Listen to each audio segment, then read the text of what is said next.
कैंत और बेर के फल को खा लेते। देखो, किसी भी माता को कोई व्रत उपवास रहना हो तो धीरे धीरे नियम बनाना चाहिए। मतलब अगर निराजल रहना हो, इकट्ठे रहना चालू कर देंगे तो बाधा आ जाएगी, तो फिर आपको परेशान होना पड़ेगा, शरीर अस्वस्थ हो जाएगा। तो ऐसे में शरीर को पहले ढाला जाता है, वैज्ञानिकता है, पहले शरीर को उस व्रत के लायक बनाओ। आपको निराजल रहना हो तो पहले से अभ्यास करना चालू कर दो, 2 घंटा 4 घंटा। तब जब आपके शरीर ढल जाएंगे तो फिर ज्यादा संकट नहीं होगा। शरीर जब उस माहौल में ढल जाएगी तो महाराज ध्रुव जी धीरे धीरे करके अपना नियम बना रहे हैं। पहले महीने में 3 रात के बाद फल खाते हैं। कराइए कृष्ण कन्हैया लाल की। अब ऐसे पूजा कराए दो बोल के सबसे। कहाँ गए सब लोग? गए तो हैं। प्रेम से बोलो वृंदावन है लाल की। तो दूसरे महीने में 6 रात के बाद केवल पत्ते से पत्ता खाते हैं। तीसरे महीने में 9 रात के बाद केवल जल पीते हैं। चौथे महीने में 12 रात के बाद केवल हवा पीते हैं। पंचमे मासन प्राप्त जितस्वा शून्यपात्मजा ध्यान ब्रह्म पदैकेन तस्तोता शिवा चला। 5वां महीना जब प्रारंभ हुआ है तो हवा पीना भी बंद कर दिए। इधर हवा पीना बंद कर दी महाराज ध्रुव जी। सारे देवताओं की श्वास बंद हो गई।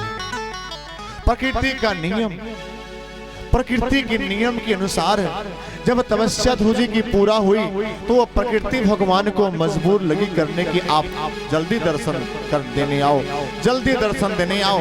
जब कोई भगत भगवान की इतनी निकट आराधना करता है तो प्रकृति स्वयं भगवान को मजबूर करती है दर्शन देने के लिए। सारे देवता भगवान के पास पहुंचे। नैवं विदामो भगवान प्राणरोधम चराचरस्याखिल सत्तधाम्ना। हे प्रभु, हम सबके श्वास बंद हो गए, श्वास नहीं चल पा रही है। भगवान ने कहा मेरा नन्हा सा भगत तपस्या कर रहा है, मैं उसे दर्शन देने जाऊंगा और वैसे भगत का स्वयं दर्शन करूंगा, फिर तुम सबका श्वास चलने लग जाएगा। महाराज भगवान आते हैं ध्रुव जी के पास। तो ध्रुव जी को जिस मूर्ति को बता दिए थे नारद जी कि आपको इस मूर्ति का ध्यान करना है, ध्रुव जी उस मूर्ति को मन में बिठा के उस मूर्ति का ध्यान कर रहे थे। भगवान सामने खड़े हैं, भगत आंखें खोलो, भगत आंखें खोलो, भगत आंखें खोलो। भगवान सामने खड़े हैं, भगत आंखें खोलो बार बार कह रहे हैं, लेकिन उस मूर्ति के ध्यान में इतने मस्त है ध्रुव जी की उनकी आंखें नहीं खुल रही हैं। तो भगवान के जिस मूर्ति का ध्यान भगत ध्रुव जी कर रहे थे, भगवान उस मूर्ति को खींच ली। उस मूर्ति को जब खींच लिए भगवान तो ध्रुव जी की आंखें खुल गई। ध्रुव जी की आंखें खुली तो जिस तरह के मूर्ति का मन में ध्यान कर रहे थे उसी तरह का मूर्ति सामने देखे। ध्रुव जी भगवान का दर्शन कर रहे हैं, अपलक नैनों से बोल नहीं पा रहे हैं, चेहरे पर मुस्कुराहट है, भगवत दर्शन का भाव है। भगवान अपने शंख को गले से लगाते हैं और अपने शंख को गले से लगाते ध्रुव जी को लगाते ही ध्रुव जी को आवाज प्रकट हो गई। सातुम विवक्षंत मतद्वितम हरिर्गात्वास्य सर्वस्य चारद्यमस्थिता कृतांजलिं ब्रह्ममयेन कमुना पस्परस बालम कृपया कपोले। जैसे शंख को गले से लगाते हैं उसी समय ध्रुव जी की बाड़ी प्रकट हो गई और भगवान से लगी प्रार्थना करने, हे प्रभु योऽन्तः प्रविश्य मम वाचमिमां प्रसुप्तां संजीवयत् अखिल शक्तिधर स्वधाम्ना अन्यश्च हस्तचरण श्रवणत्वगादे प्राणान् नमो भगवते पुरुषाय तुभ्यम्। हे प्रभु, आपने मेरी सोई हुई बाड़ी को जगाया, मेरी सोई हुई शक्ति को आपने जगाया, आपके चरणों में बार बार प्रणाम। भगवान ने कहा ध्रुव बेटा कुछ आशीर्वाद मांगो। ध्रुव जी ने कहा प्रभु हम क्या आशीर्वाद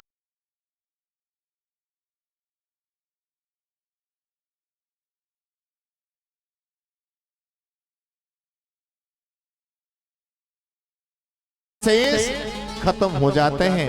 सजनों, जब तक भगवान नहीं मिलते तब तक सब कुछ मिलने के बाद भी अधूरा ही रहता है। भगवान को प्राप्त करने के बाद भगवान जब मिल जाते हैं तो सारी अधूरी कामनाएं पूरी हो जाती हैं।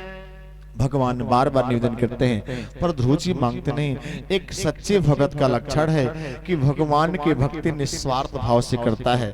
भगवान की पूजा करने के पीछे कोई योजना नहीं रहती, मन में कोई सोच नहीं रहता, कोई स्वार्थ नहीं रहता। भागवत में लिखा गया है सवै पुंसां परो धर्मो यतो भक्तिर्यथोक्षजः अहेतुक्य प्रतिहता ययात्मा संप्रसीदति।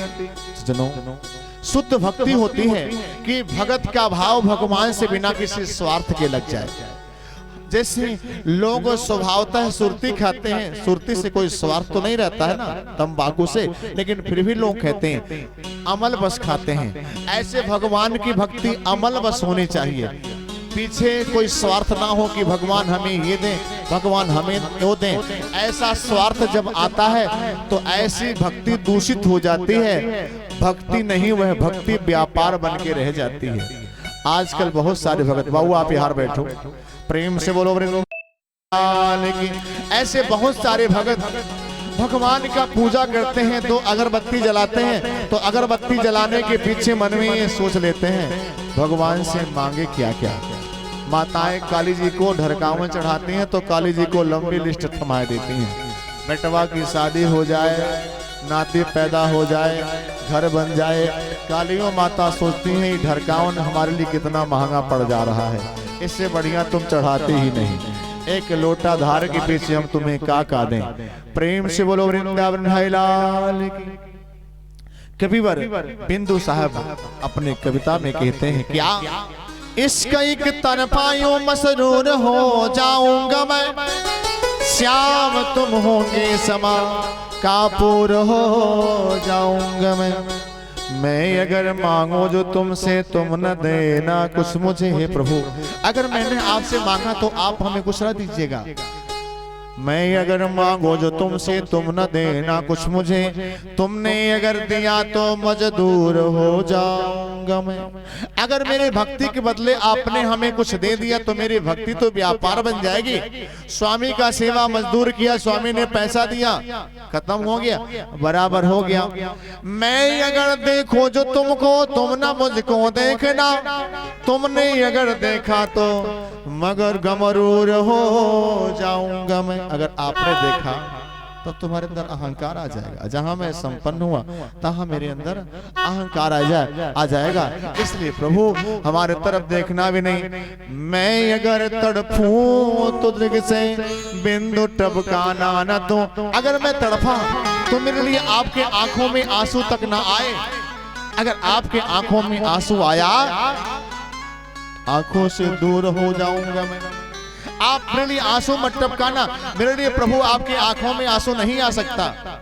मेरे मन में आपके प्रति भक्ति बना रहे, सिर्फ इतना मैं चाहता हूँ। महाराज ध्रुव जी भी भगवान से भक्ति का आशीर्वाद मांगते हैं।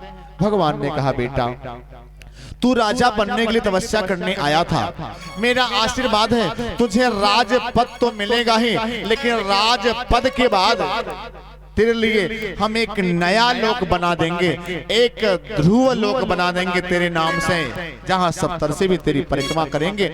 और तुझे ऐसा पद मिलेगा कि जो पद आज तक ना तो किसी को मिला है और ना ही किसी को मिलेगा। सुंदर आशीर्वाद प्राप्त करके ध्रुव जी अपने महल को लौटते हैं। इनके पिता उत्तानपाद जब सुनते हैं कि मेरा बेटा तपस्या करके आ रहा है तो रथ सजा के लेकर जाते हैं, ध्रुव जी का अगवानी करते हैं। दुनिया कितनी स्वार्थी है।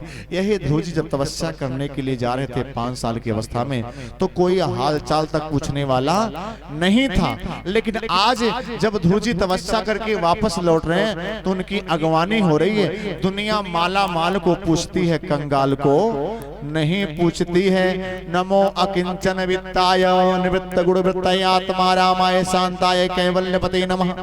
सुनेरे मैंने निर्बल के बलराम, निर्धनों के धन सिर्फ भगवान होते हैं, निर्बलों के बल सिर्फ भगवान होते हैं। दुनिया निर्बल की सहायता नहीं करती। दुनिया की रीति उल्टी है, दुनिया के नियम उल्टे हैं। एक कवि ने कहा धनी के घर में लक्ष्मी जाती, कभी न जाते निर्धन घर में। ये लक्ष्मी भी धनी के घर में जाते, निर्धनों के यहाँ नहीं जाते। कैसे सागर में सरिता मिलती है, कभी न मिलती सूखे सर में। ये नदी उस सूखे तालाब को जल नहीं देती जिस तालाब में पानी नहीं है, समुद्र को जल देती है जिसमें पहले से ही अथाह जल भरा हुआ है ना।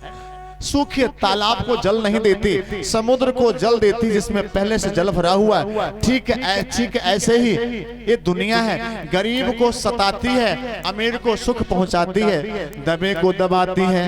पवन बढ़ावत याग को दीप ही दे तब बुझाए।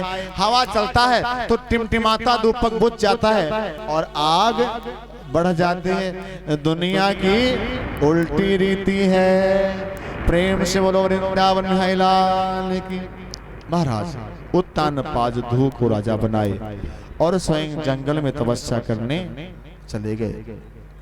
ध्रुव जी सुंदर तपस्या कर रहे हैं और ध्रुव जी सुंदर राज्य संभाल रहे हैं। ध्रुव जी का राज्य शासन पूरे 36,000 वर्षों तक चल रहा है और ध्रुव जी के राज्य में सारी जनता बड़ी सुखी है और ध्रुव जी के राज्य में किसी तरह का कोई दंगा फसाद नहीं है और ध्रुव जी के राज्य में नेतागिरी भी नहीं है। आजकल तो पग पग पर नेतागिरी। हमसे लड़ने का प्रयास मत कीजिएगा। जानते हैं सांसद हमारे संपर्क में है, डीआईजी हमारे संपर्क में है।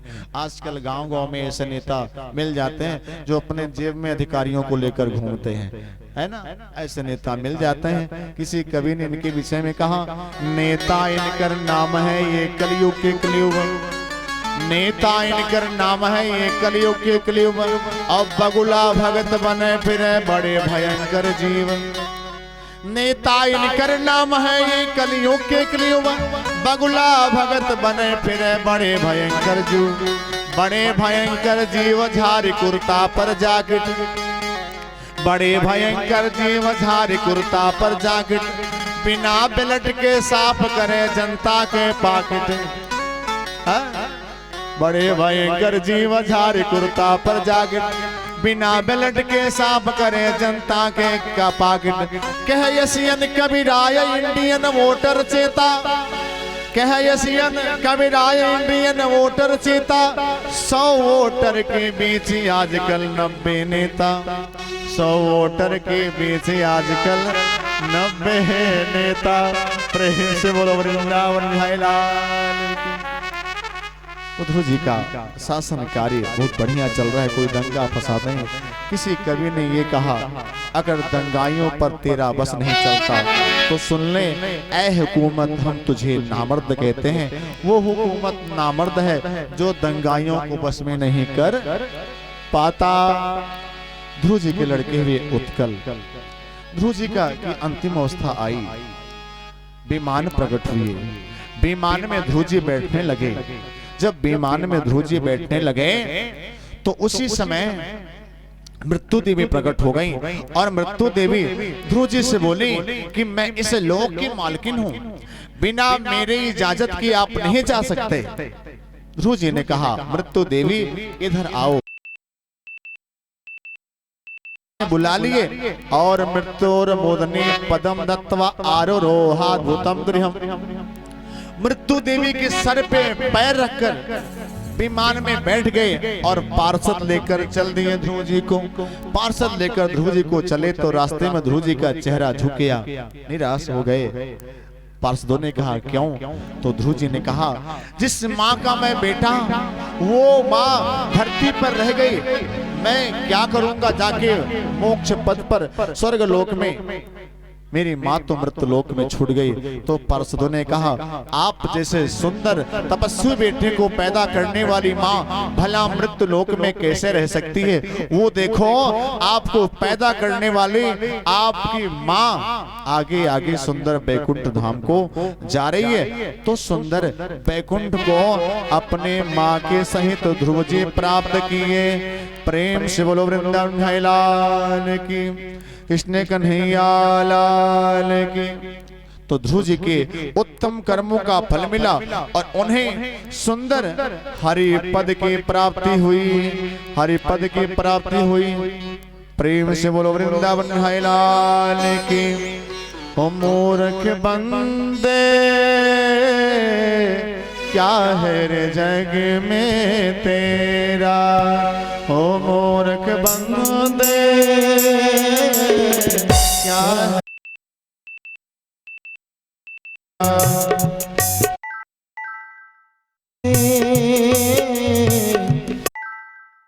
जग में तेरा।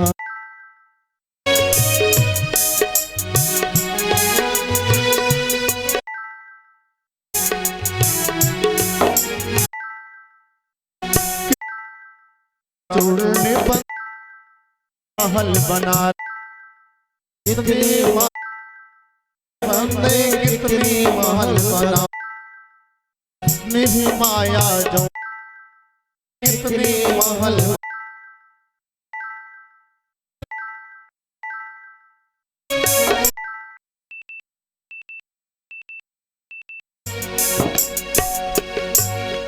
प्रेम से बोलो वृंदावन बिहारी लाल की जय। जीवन की गाड़ी